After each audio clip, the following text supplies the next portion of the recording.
બોલો જીવંતિકા માતાની જય. ઘણા વર્ષો પહેલાં સુશીલ નામે એક રાજા હતો.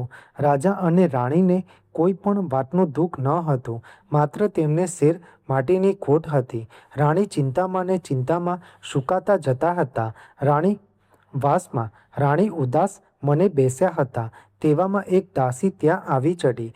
દાસી સુયાણીનું કામ કરતી એટલે ગામમાં કોઈને સુવાવડ આવે તો સૌ તેને બોલાવે. દાસી રાણીના મનના ભાવ સમજી ગઈ અને તે બોલી કે રાણીજી, આટલી બધી ચિંતા શું કરો છો? તમે આજ્ઞા આપો તો હું એક ઉપાય બતાવું. ત્યારે રાણીએ પૂછ્યું, એવો શો ઉપાય છે કે જેથી મારું વાંજ્યા મહેણું ટળે? દાસીએ બારણા બંધ કર્યા અને રાણીના કાનમાં કહ્યું કે ગામમાં એક બ્રાહ્મણીને 5મો મહિનો જાય છે. આજથી તે સગર્ભા છો એવો ઢોંગ કરો, પછી આગળનું કામ હું સંભાળી લઈશ. દાસીની વાત રાણીને ગળે ઉતરી ગઈ અને પોતે ગર્ભવતી છે એવી વાત ફેલાવવા માંડી. એ વાતને 4 મહિના વીતી ગયા. બ્રાહ્મણીએ દાસીને તેડાવી. મધરાત પછી તેને પુત્રનો જન્મ થયો. દાસી બધાની વિદાય લઈ ચાલતી થઈ. થોડી વારમાં બધા ઘસઘસાટ ઊંઘવા લાગ્યા. એવામાં દાસી પાછલી બારીથી ગોરાણીની ઓરડીમાં પેઠી અને બાળકને ઉઠાવી રાણી પાસે લઈ આવી. બાળક રાણીને આપ્યું. સવારમાં આખા રાજભવનમાં આનંદ થઈ રહ્યો. સૌ કહેવા લાગ્યા, રાણીને કુંવર જન્મ્યો. રાજા રાણીનું વાંજ્યા મેણું ટળ્યું. ગોરાણી જીવંતિકા દેવીનું વ્રત કરતી હતી એટલે દેવી તેના બાળકનું રક્ષણ કરવા રાજભવનમાં પણ આવ્યા. રાજકુમાર ઊંઘતો હોય તો પણ તેઓ ઓશિકે ઊભા રહેતા. આમ ને આમ વર્ષો વીતી ગયા. રાજકુમાર અભય મોટો થયો. થોડા વર્ષો પછી રાજા સુશીલ મૃત્યુ પામ્યા અને અભયકુમાર રાજગાદીએ બેઠો. તે ઘણો દયાળુ અને ધર્મષ્ઠ હતો. પ્રજાને પુત્ર સમાન પાળતો. એક દિવસ તે પોતાના પિતાનો શ્રાદ્ધ કરવા ગયાજી જવા નીકળ્યો. ચાલતા ચાલતા તે થાકીને લોથપોથ થઈ ગયો હતો. તેવામાં એક ગામ આવ્યું. અભયકુમાર ગામના એક વાણિયાને ઘેર ગયો અને કહ્યું, ભાઈ, મને આજની રાત રહેવા દેશો? ભલે ભાઈ, આનંદથી રહે.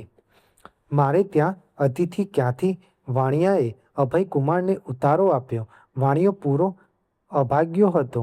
તેને ત્યાં જે સંતાનો થતા તે માત્ર 6 દિવસ જીવીને 7મા દિવસે મરણ પામતા. વાણિયો બાપડો શું કરે? વિધિના લેખ કંઈ મિથ્યા થોડા થાય? વાણિયાને ત્યાં પુત્રનો જન્મ થયે આજે 6ઠો દિવસ થયા હતા. તે મનમાં ને મનમાં રડતો હતો. પોતાને ત્યાં અતિથિને ઉતારો આપ્યો હતો, છતાં પોતાની ચિંતાને કારણે તે તેની સાથે વાત પણ કરી શકતો ન હતો. મધરાત થઈ ત્યાં તો વાણિયાને ત્યાં દેવી વિધાત્રી આવ્યા. વિધાત્રી બારણામાં પગ મૂકવા જાય છે ત્યાં તો દેવી જીવંતિકા એ આડું ત્રિશૂળ ધર્યું અને પૂછ્યું, દેવી વિધાત્રા, તમે અહીં ક્યાંથી? વાણિયાના દીકરાને આજે 6ઠો દિવસ થયા છે, તેથી તેનો ભાગ્યલેખ લખવા આવી છું. બહેન, લેખમાં શું લખશો? એના ભાગ્યમાં છે એ જ લખવું પડશે. લખીશ કે છોકરો સવારમાં મરણ પામશે. ના ના વિધાત્રી, તમે એવું નહીં લખી શકો. હું તમારી મોટી બહેન છું. તમારે મારી વાત માનવી પડશે. જ્યાં મારો વાસ હોય, જે ઘરે મારા પગલાં પડ્યા હોય, તે ઘરના બાળકોનું હું અમંગળ નહીં થવા દઉં. વિધાત્રી દેવીને જીવંતિકામાંની વાત માનવી પડી. છોકરાના ભાગ્યમાં દીર્ઘાયુષ્ય લખીને તેઓ ચાલતા થયા. સવાર થયું. વાણિયો પોતાના છોકરાને જીવતો જોઈ આશ્ચર્ય પામ્યો. તે ઘણો જ રાજી થઈ ગયો. તેણે અતિથિના યાત્રાળુ પગલાંનો પ્રભાવ માન્યો. તેથી તે અતિથિની ભાવપૂર્વક સરભરા કરવા લાગ્યો. અભયકુમાર ત્યાંથી ગયાજી જવા નીકળ્યો. વાણિયાએ તેમને વિદાય આપતા કહ્યું, ભલે જાઓ, પરંતુ વળતા અહીં થઈને જજો. અભયકુમારે વાણિયાની વાત સ્વીકારી અને વિદાય લઈને ત્યાંથી ચાલવા માંડ્યું. ચાલતો ચાલતો અભયકુમાર ગયાજી પહોંચ્યો. પોતાના પિતાની શ્રાદ્ધ ક્રિયા કરી પિંડ આપવા હાથ લાંબો કર્યો.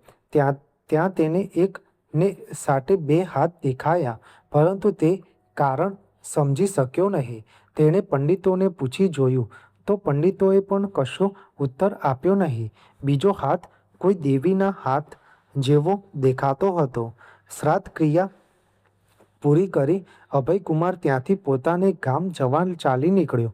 જતાં જતાં માર્ગમાં પેલા વાણિયાનું ગામ આવ્યું. વાણિયાનો પહેલો દીકરો હસતો રમતો થઈ ગયો હતો અને ફરીથી તેને ત્યાં બીજો પુત્ર જન્મ્યો હતો. આજે વાણિયાને ત્યાં પુત્ર જન્મ્યોને 6 દિવસ થયા હતા. અભયકુમારને જોઈ વાણિયો તો અડધો થઈ ગયો. તેને તેનો ખરા ભાવથી આદર સત્કાર કર્યો. બાળકનો જન્મ થઈ 6 દિવસ થયા હતા એટલે પાછા મધરાત થતામાં વિધાત્રી દેવી આવ્યા. વિધાત્રી ઘરમાં આવ્યા ત્યાં તો દેવી જીવંતિકાએ તેમને પૂછ્યું, બહેન આજે શું લખશો એ તો કહો. દેવી ગઈ વેળા જે લખવાનું હતું એ જ ફરીથી લખીશ કે સવારે આ બાળક મૃત્યુ પામશે. ના બહેન, એવું ન લખશો. જ્યાં મારા પગલાં પડે ત્યાં અમંગળ ન થાય. દેવી જીવંતિકા, ગઈ વેળા મેં તમારું કહેવું માન્યું હતું, પણ આ વેળા મને ના અટકાવશો. કર્મના ફળ પ્રમાણે હું ભાગ્યલેખ ન લખું તો સૃષ્ટિનો નિયમ ભાગે. પણ હા દેવી જીવંતિકા, તમે આ વાણિયાને ઘરે કેમ પધાર્યા છો એ તો કહો. એટલામાં રાજકુમાર અભયની ઊંઘ ઉડી ગઈ. તે ગુપચુપ પથારીમાં પડ્યો બંને દેવીઓનો વાર્તાલાપ સાંભળવા લાગ્યો. જીવંતિકા દેવી બોલ્યા, દેવી વિધાત્રી, આ રાજકુમારની માતા વર્ષોથી શુક્રવારે મારું વ્રત કરે છે. પીળું વસ્ત્ર પહેરતી નથી, પીળા અલંકારો ધારણ કરતી નથી, ચોખાના પાણીને ઓળંગતી નથી. એટલે મારે આ રાજકુમારની રક્ષા કરવી પડે છે. એ જ્યાં જ્યાં જાય ત્યાં મારે પણ જવું પડે છે. પરંતુ આ વાણિયાને ત્યાં મારો વાસ હોય ત્યાં સુધી હું તેના બાળકનું અહિત સી રીતે થવા દઉં? બહેન, તારે મારી આજ્ઞા પાડવી પડશે. વિધાત્રી જેવી આશા કહી ભાગ્યલેખ લખવા બેઠા. લેખમાં લખ્યું, આ છોકરો દીર્ઘાયુષી થશે અને તેને અનેક પ્રકારના સુખ સંપત્તિ પ્રાપ્ત થશે. સવાર પડ્યું, વાણિયાનો છોકરો જીવતો રહ્યો. વાણિયાને થયું કે અવશ્ય આ કોઈ પુણ્યશાળી મહાપુરુષ છે. અભયકુમારે વાણિયાની વિદાય માગી અને ત્યાંથી પોતાના ગામ જવા ચાલી નીકળ્યો. રાત્રે દેવી વિધાત્રી અને માતા જીવંતિકાનો જે સંવાદ થયેલો તે હજુ તેના કાનમાં ગૂંજતો હતો. ઘરે જઈ તેણે રાણીને પૂછ્યું, માં, તમે કોઈ વ્રત કર્યું હતું? રાણીએ કહ્યું, ના બેટા, મેં કોઈ વ્રત કર્યું નથી. અભયકુમારને નવાઈ લાગી. તેને આખો ભેદ સમજાઈ ગયો. શ્રાવણ મહિનો આવ્યો. શ્રાવણનો શુક્રવાર આવ્યો.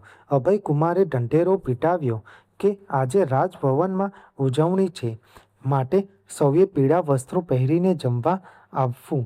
સૌ જમવા આવ્યા. પછી રાજાએ ગામમાં ફરી પૂછાવ્યું કે કોઈ આવવાનું રહી ગયું તો નથી ને? ત્યાં તો એક દાસી સમાચાર લાવી કે એક બ્રાહ્મણી જમવા આવવાનું ના કહે છે કે મારે જીવંતિકામાંનું વ્રત છે, એટલે પીળા વસ્ત્રો પહેરીને હું નહીં આવું. અભયકુમાર આખી વાત સમજી ગયો. તેણે બ્રાહ્મણી માટે લાલ વસ્ત્રો મોકલ્યા. બ્રાહ્મણી લાલ વસ્ત્રો પહેરીને રાજભવનમાં આવી.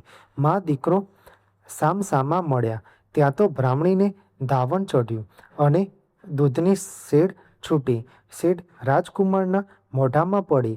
બધાને નવાઈ લાગી. બધા વિચાર કરવા લાગ્યા કે આ શું? અભયકુમારે પોતાની માને ઓળખી કાઢી અને કહ્યું, હવે તમે આ રાજભવનમાં રહો. તમે જ મારી મા છો. બ્રાહ્મણીએ અભયકુમારને પૂછ્યું, બેટા, હું તારી મા છું એમ તને કોણે કહ્યું? અભયકુમારે માતાજીની કહેલી વાત કહી સંભળાવી અને ચમત્કારિક હાથના દર્શનની પણ વાત કરી. ત્યારથી આખા ગામની સ્ત્રીઓએ પોતાના બાળકોની રક્ષા માટે દેવી જીવંતિકાનું વ્રત આરંભ્યું. સૌ ગોરાણીને પૂછવા લાગ્યા કે ગોરાણી અમે જીવંતિકા વ્રત સી રીતે કરીએ એ કહો. ગોરાણી બોલ્યા, બહેન, જ્યારે શ્રાવણ મહિનાનો શુક્રવાર આવે ત્યારે આ વ્રત લેવું. તે દિવસે પીળા વસ્ત્રો પહેરવા નહીં, પીળા અલંકાર ધારણ કરવા નહીં, પીળા માંડવા હેઠળ બેસવું નહીં, ચોખાનું પાણી ઓળંગવું નહીં, માતાજીના નામનો 5 દિવેટવાળો દીવો પ્રગટાવવો, પૂજન કરી બાળકોની રક્ષા માટે પ્રાર્થના કરવી, સાકરના કંસાળનું નિવેદ ધરાવવું અને ધરાવેલા નિવેદનું એક ટાણું જમવું. 9 વર્ષ પૂરા થાય ત્યારે આ વ્રતનું ઉજવણું કરવું. એક સૌભાગ્યવતી સ્ત્રી, એક કુમારિકા અને એક બાળકને પોતાને ત્યાં નોતરી ફૂલહારથી તેમનું પૂજન કરી જમાડવા. આ વ્રત કરનાર બાળકોનું દેવી જીવંતિકામાં સદા રખવાડું કરશે.